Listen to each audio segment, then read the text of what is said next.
Welcome back to another week of Winter 2026 anime tier list where I rate the most recent episodes and rate them based on how I felt. Remember, the description here is independent from the numeric rating. I can say something's a 5 out of 10, but if it's so trash that it's peak, then I might just put it at peak.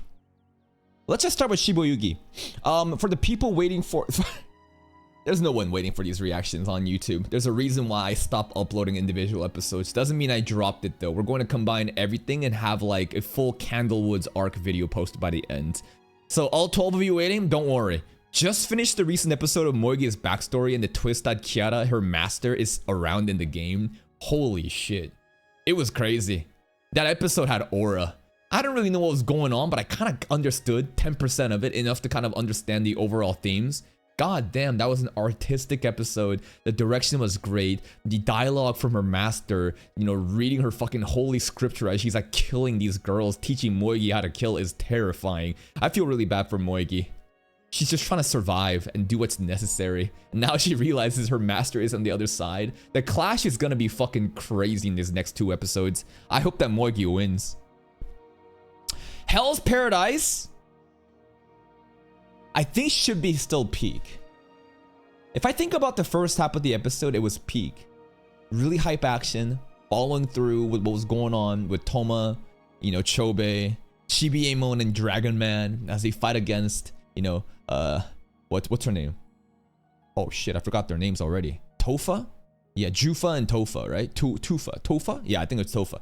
Anyways, their backstories were great. The fight was hype. Dragon Man cleaves the fucking monster in half with like a rising water slash. The way that he cut the house, the mansion, of why he even got sentenced is like how he defeated the monster. Really cool to see. The last half was just kind of like set up the plot of what's actually going on and what Rien's plan is with the Grand Master releasing the butterfly mods, you know, onto the masses on the mainland, right? The second half was alright. The first half was really fun though. Dragon Man truly peaking. What a great character he is.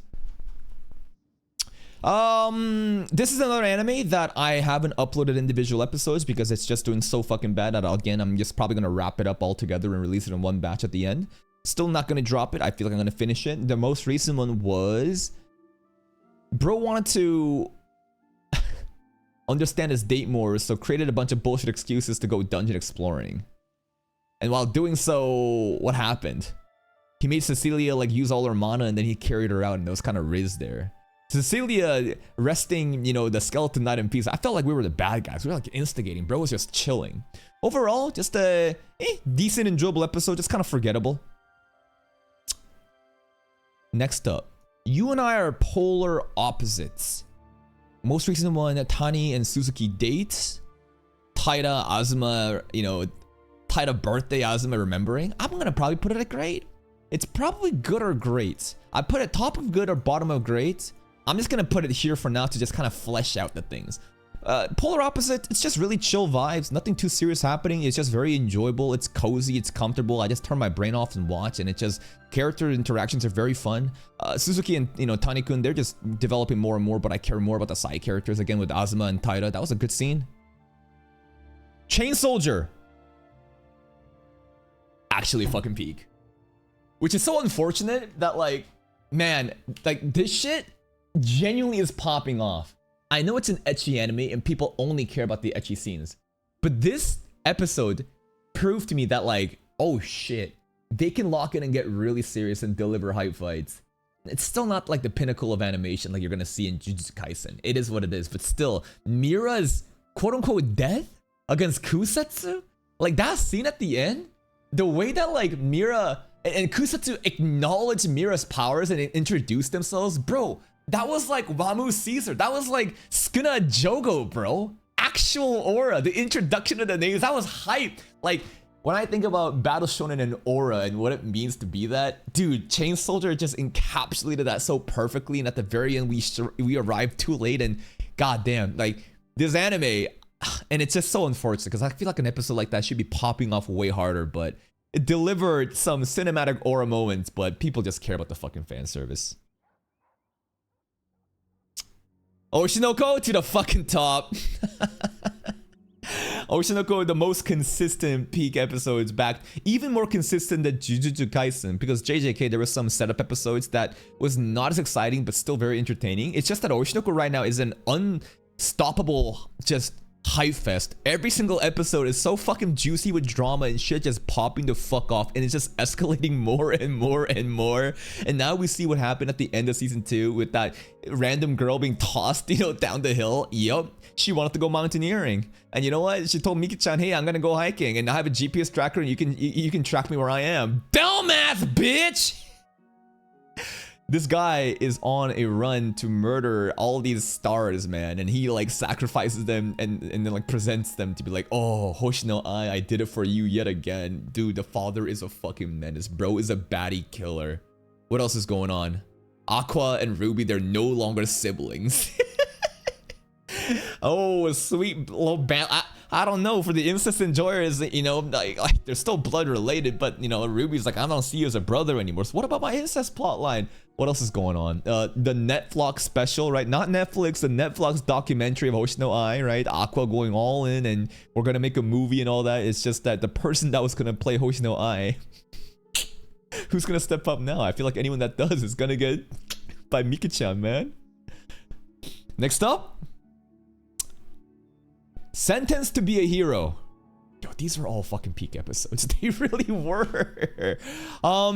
Battle in the square garden, you know, in the town square, some crazy Sakuga happening as usual.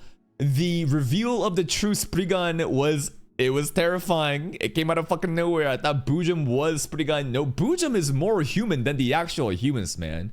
Kibiya Frenzy, Xylo fan service stuff, that was more like 2 weeks ago, right? This one was more focused on the action, and then showing, you know, that Ideo, that guildmaster guy, of his love for family getting betrayed. The character acting was beautiful, and goddamn, the final villain reveal was hype. It was. Next up, Fate Strange Fake to the fucking top. Fate Strange Fake is a tricky one because the pacing was off. Definitely compared to the other episodes, this one felt even more rushed, with significant dialogue and the mechanics of the combat being very glossed over. They are regurgitating at very surface level ways of explaining why Alcides got fucked up by Flat, or you know, how John Strange Fake pulled up with the Hydra ship, but they're being too simple with it, and I feel like it's kind of going over a lot of people's heads. And yeah, I can appreciate the Sakuga, but at the same time, you can appreciate the action more if you understand the substance and the lore behind it, right? I don't think this is me or other people having skill issue. I think the episode itself did an insufficient job in really fleshing out all the important stuff, but I mean, hey, it's the director's, you know, decision. I guess they decided to kind of do that because they want to just contain and package more content into whatever episode count that they have left. Still, John Strange Fake moment was fucking hype. Flat is awesome as usual. Apparently Flat and, you know, John Strange Fake had an amazing moment killing Alcides, and Alcides like resurrected himself. That would have been really cool to see. And we still got John pull up though. What else is going on? Gilgamesh, the king of frauds. I gotta make a video about that. We're gonna actually make a video about that topic. Gilgamesh just robbed yet again. This character that's supposed to be the king of heroes is simply just the king of frauds. Time after time, he gets done dirty due to his pride and ego, and other people are just trampling over him. And it's just like, goddamn, the amount of aura farm does not match proportionally to the feats delivered. Kind of like Lisa in JoJo's. You know how I keep saying, like, these characters, man, like, you have such a high expectation set, but you under-deliver every time for other people to shine through, and I get it, but goddamn, again, bro? The more I think about it, the more I realize Gilgamesh really peaked in Fate Zero, while Unlimited Blade Works, Fate Stay Night, other routes, Heaven's Feel, Dean, the Saber route, and Fate Strange Fake, none of this has Gilgamesh really coming out on top. It was just Fate Zero where he really peaked, and that was kind of it. We got to see Kotomi Nikiri too. That was fun. Richard was popping off too. Man, that Bioshock robot plasma beam cannon was something fucking else. Goddamn! Furiren!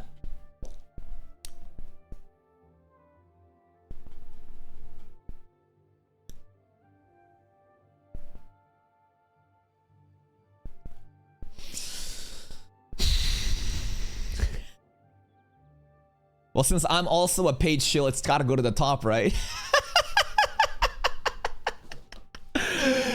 It's a tricky one with Freeman. I do feel like it's overrated, and I do feel pressure to list it peak every time, but this episode I think was peak. I am really enjoying Gennao's backstory and his characterization, him and Stark, you know, kind of seeing eye to eye, you know, wife-girlfriend problems, or like, you know, like, I'm not a good person, Stark, you are, and I love that. Gennao's power too, really cool. The wing stuff at the end was really sick. The slice of life with Method, Fern, and Freeman peak. Love to see Freeman have so much, you know, what's it called, confidence in her apprentice, you know, Fern, as we fight against demons. That's definitely stronger, but Fern can do it. Revolte, we need to see more. It's looking pretty hype. I want to see Gennao to be the one to take down Revolte. Overall, this last arc that's been, you know, encapsulating and finishing off Freeman Season 2, I think is going to be really great, if not peak. But is it really anime of all time again? I think this is an agenda. I don't know, man. I feel like this is kind of... This is definitely a bandwagoning, overrated movement happening. Doesn't mean that the anime is bad. Jack of all trades, master of none. I say was a good episode. I think that this one definitely was interesting in fleshing out, again, Caroline's trauma in the past, what happened with the church experiments. Now the church is being revealed as like a fucking insane criminal syndicate group, and we now know why that girl that Odin, you know, knew in the past wants the downfall of the church. What else is going on? That was it. It's Odin kind of taking care of the kids. Overall, just solid, good episode. Jujutsu Kaisen, the most recent episode, Higuruma, to the fucking top. To the fucking top, baby. JJK Neon 41 debuting Chinese animator, super fight animation dude pulling up and debuting in Japanese animation, and it just went crazy. Higuruma versus Yuji was not just an aura farm, but was also an episode of mental therapy. Yuji become exonerated, right? His guilt and shame of all that from Shibuya incident carrying over, and to then be portrayed in this judgment trial where you're also fighting, and at the end, you know, Higuruma closing his eyes as he realizes that his projection of everyone being shitty is not true, and Yuji himself is like the realization, and as the judgment execution light, you know, disappears, Higuruma's light, you know, comes back within. It's such a cool moment. It's honestly such a deep and profound moment that a lot of people are going to overlook because it's Jujutsu Kaisen. And that's pretty much it. It's kind of crazy how all these episodes are on peak though, but they genuinely were. Now, if I want to really be harsh with it, right? Let's be really harsh and try to really just like, I don't know. Let's have a harsh rating. If I wanted to do that, I would say this shit would have to come down. Yeah, I think that if I really wanted to be harsh with it, these three would come down here. I think Shibuya was still great. These were good. They were, and this was kind of mid. That's how I'd rate it if I really wanted to just kind of be like that. But honestly, I think these episodes were genuinely peak. Like, this week was a great week of anime. That's it from me. Bye-bye.